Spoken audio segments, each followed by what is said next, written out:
Good morning, everyone. I'm Erica Galas, one of the reporter for today.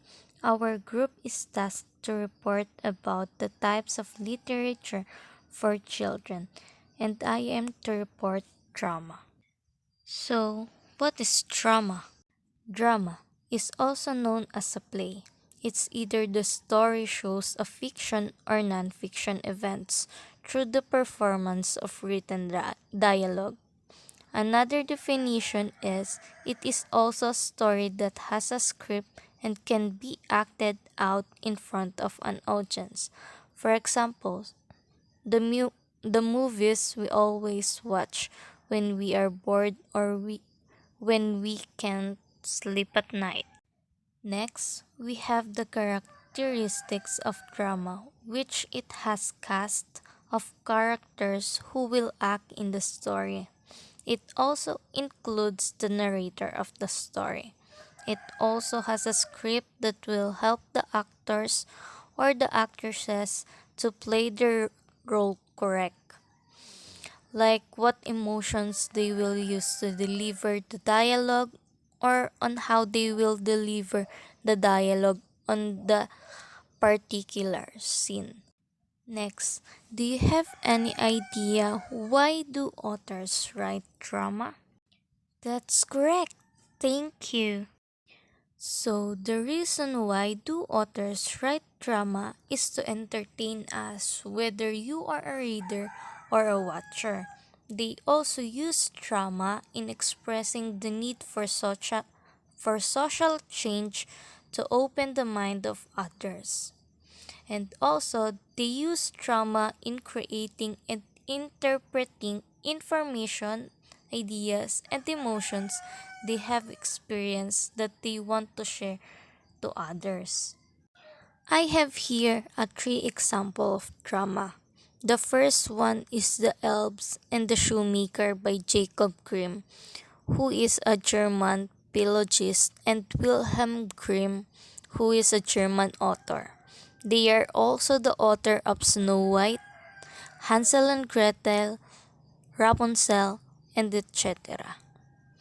Next is The Emperor New Clothes by Hans Christian Andersen, who is a Danish author. He is also the author of the famous story which are The Ugly Duckling, The Little Mermaid, Thumbelina, and etc.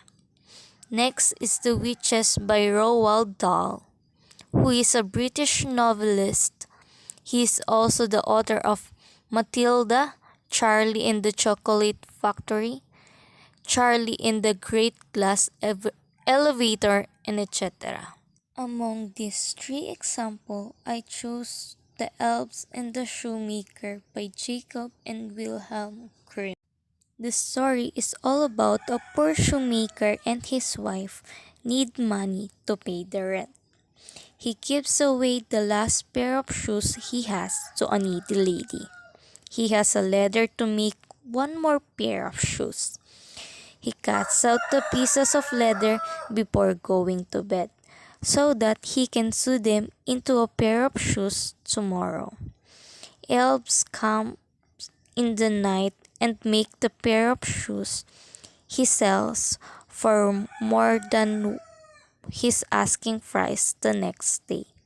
He uses that money to pay the rent, buy food, and more shoe leather. He also feeds a poor traveler. He has just enough money to buy enough leather for two pairs of shoes. He cuts the pieces of leather for two pairs and retires for the night. The elves comes again that night and make two pairs of shoes with the additional leather. He gives away one pair of shoes to a needy person and sells the other pair to a referral from the first customer who is immensely satisfied. He buys leather for three and stay up to find the elves making the shoes.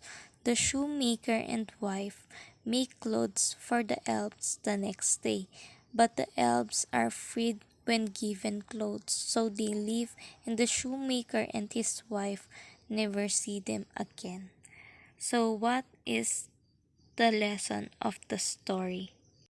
The lessons that we can get in the story are: first, we must try hard to make things better. Second, we must be thankful for all the help we receive from others. Third, we must also try to help others if they need.